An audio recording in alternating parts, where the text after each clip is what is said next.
and parang pinagtagpo kayo ni universe ngayon, and kayo yung nagbibigay ng healing energy sa isa't isa, mga kapiksi. So dito sa relationship natin na ito, sorry dito sa relationship na ito, mga kapiksi, parang yung person mo medyo na-addict ito sa'yo, guys, kasi parang magaan yung kanyang pakiramdam towards you. Feeling niya nakakita siya ng best friend sa iyo, mga kapiksi. Kaya magaan na magaan ang kanyang kalooban. And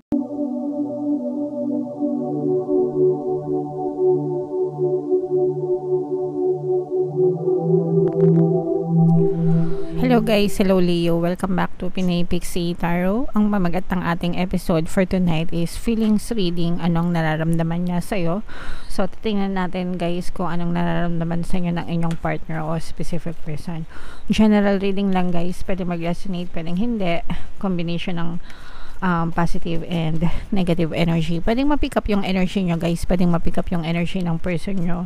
Roles can be reversed, mga kapiksi. If in case hindi kayo naka-resonate dito, try nyong panoorin yung video para dun sa zodiac sign ng person nyo, baka nandun yung energy nyo mga kapiksi. So for some of you guys, no, ito yung ating influences sa inyong love life, mga kapiksi. So, meron tayong dating, long distance, family. For some of you guys, no, pwedeng LDR kayo nitong person mo, magkalayo kayo. So, there's no chance na mag-date kayo kasi syempre, magkalayo kayo unless virtual yung date nyo, diba? Or pwedeng mag-date naman kayo pero video call, ganyan. Pero for some of you, if hindi naman kayo long distance, mga kapiksi, nakikita natin na maganda yung pwedeng mangyari sa inyo. Nagde-date kayo, lumalabas kayo, pwedeng you're dating as a family, kasama yung mga anak nyo, kung meron kayong mga anak, mga kapiksi. Yung iba sa inyo guys, parang feeling ko extended family din kayo, no? Pwedeng may pamilya siya sa iba, may pamilya ka sa iba. I mean, may anak sa ex-person, may anak sa ex-person, tas parang blended family kayo, mga kapiksi po. Yung example nito, parang si Jeneline Mercado tsaka si Dennis Trillo, diba? Parang ano sila, blended family, kasi si Jeneline meron siyang anak dun sa kanyang ex-person, and same din si Dennis Trillo, pero now sila na yung family. So yun yung ibig ko sabihin na parang blended family, mga kapiksi. And updated sa showbiz, and yun nga, parang labas-labas lang kayo, mga kapiksi. Okay, so comment down guys if feeling nyo naka-resonate kayo dyan. Maraming nagde-date ngayon, maraming lumalabas ngayon guys, kasi Pasko, holiday, maraming bakasyon, diba? Maraming off, maraming time. So samantalahin yung mga kapiksi, labas-labas kayo, spend time with your family. So tingnan natin Leo yung inyong energy naman sa sitwasyon nyo guys, no? We have Paradise, ayan, nakikita talaga natin na very happy. We have Cut Down. Ito guys, no, parang pinuputol nyo yung mga negative na pwedeng negative na mga circumstances sa inyong relationship nito. Kumbaga parang pinuputol nyo yung mga kadraman sa buhay, pinuputol nyo yung mga negative na energy, negative vibes sa relationship, para talagang mapanatili yung pagkakaroon ng happiness, and parang ayan yung enjoying each other company through dating, mga kapiksi, and kasama din yung inyong pamilya guys, no?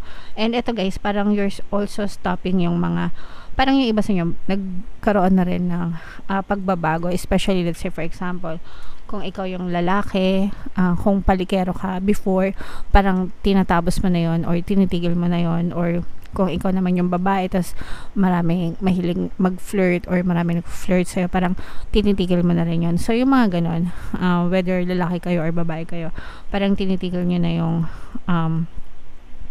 pag-entertain ng iba, because parang mas pinipili nyo na magkaroon ng harmonious relationship sa inyong mga current partner o specific person. So, tingnan natin guys, no? Kung ano yung nararamdaman sa inyo ng inyong partner. At least dito guys, kasi nararamdaman natin na very positive. Pero tingnan natin dito guys, sa spread na to, no? So, shuffle ko to guys. Habang shuffle ko to, panoorin nyo muna tong video natin regarding sa ating paano mag-manifest ng abundance video course. Kapiksi, sawa ka na ba sa mga struggles at hirap sa buhay mo? Masipag ka ba at masikap sa buhay ngunit hindi ka pa rin umaasenso? Ilang beses ka na bang nag-attempt magnegosyo at mag-invest pero palagi ka pa rin nalulugi? Sa pagkakataon na ito ay maaaring may subconscious beliefs ka na nagiging balakid sa iyong pag-unlad at pagyaman.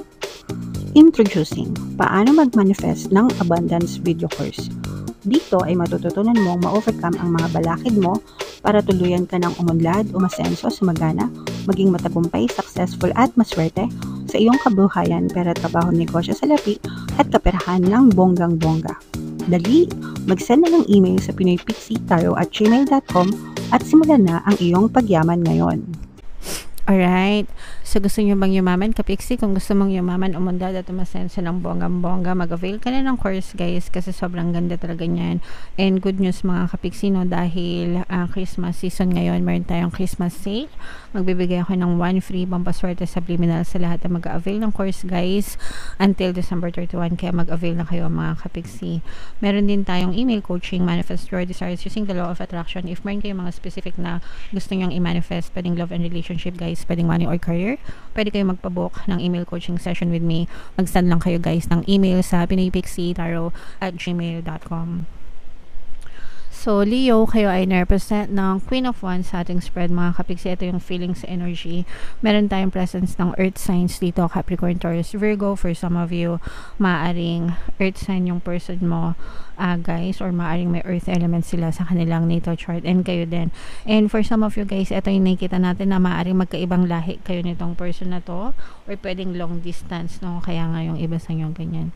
Kaya lumabas ito, mga Kapiksi. So, pwedeng yung iba sa inyo long distance, pwedeng yung iba sa inyo talagang magkaibang lahi, pwedeng foreigner, foreigner yung iyong person, mga Kapiksi. And maaaring nakilala mo din ito sa kanya sa mga online dating apps, no? Uso yun, mga Kapiksi, diba? Sa panahon ngayon, parang ganyan mga uso. Hindi pa nagkikita, virtual, virtual, pwedeng virtual dating yung nagaganap sa inyo, mga Kapiksi. Pero eto guys, ang nakikita natin dito is andito yung healing, mga Kapiksi. Kasi yung iba sa inyo, parang feeling ko marami na kayong pinagdaanan nitong person na to. Marami siyang pinagdaanan sa past niya, and kayo din guys, marami kayong pinagdaanan sa past niyo. And parang pinagtagpo kayo ni universe ngayon, and kayo yung nagbibigay ng healing energy sa isa't isa, mga Kapiksi. So, dito sa relationship natin na ito, dito sa relationship na ito, mga Kapiksi, parang yung person mo medyo na-addict ito sa'yo, guys, kasi parang magaan yung kanyang pakiramdam towards you. Feeling niya nakakita siya ng best friend sa'yo, mga Kapiksi.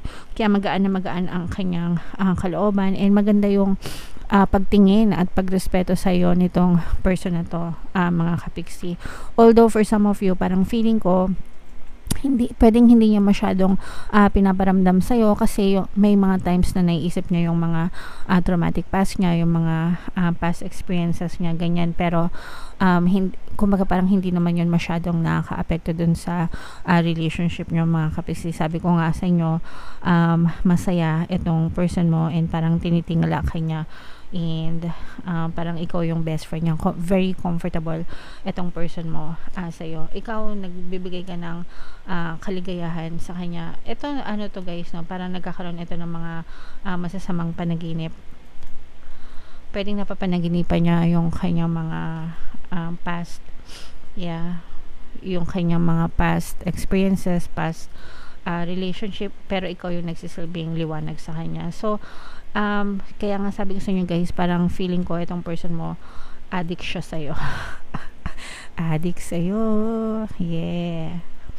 Parang addict siya sa'yo kasi ikaw yung nagdala ng liwanag sa kanya, mga kapiksi, and ikaw din yung naging source of strength and inspiration nitong person na to. Kumbaga parang may mga times na dumating sa buhay niya na parang akala niya wala ng pag-asa, wala ng chance, suka na siya sa love, ganyan. Pero nung nakilala ka niya and nung naging in a relationship kayo, doon niya na-experience na pwede pa pala siyang maging masaya. Although sometimes, sabi ko nga, parang medyo nag-hold back itong person mo, parang medyo hindi masyadong expressive, ganyan. And it's because may mga moments na naisip pa rin niya yung kanyang past. Sabi ko nga sa inyo guys, parang napapanaginipan pa niya, no?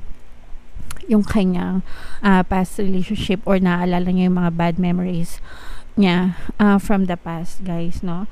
Pero ikaw, you're there para sa kanya, and ikaw yung nagsisilbing liwanag sa kanya, kaya nga yun yung reason kung ba't na-addict siya sa'yo, mga kapiksi. Okay? So yeah, ikaw ang source of inspiration niya, ikaw ang source of strength and happiness nitong person mo, at saka yung person mo nakikinig siya sa'yo, no? Parang feeling ko nakikinig siya sa'yo, kahit hindi naman sa sunod-sunuran siya sa'yo, no?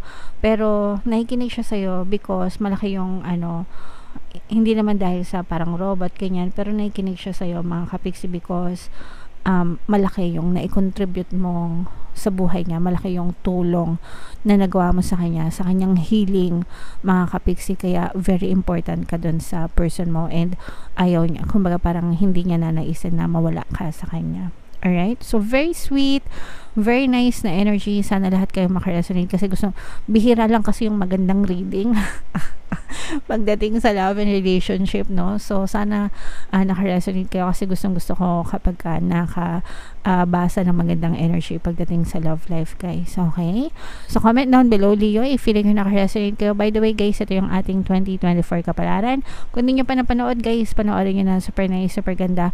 And ito naman yung ating success stories ng paano mag-manifest ng abundance video course. Click here to subscribe, mga kapiksi. Thank you for liking, sharing, and subscribing. See you again next time. I love you all, guys. Have a nice day. Bye-bye.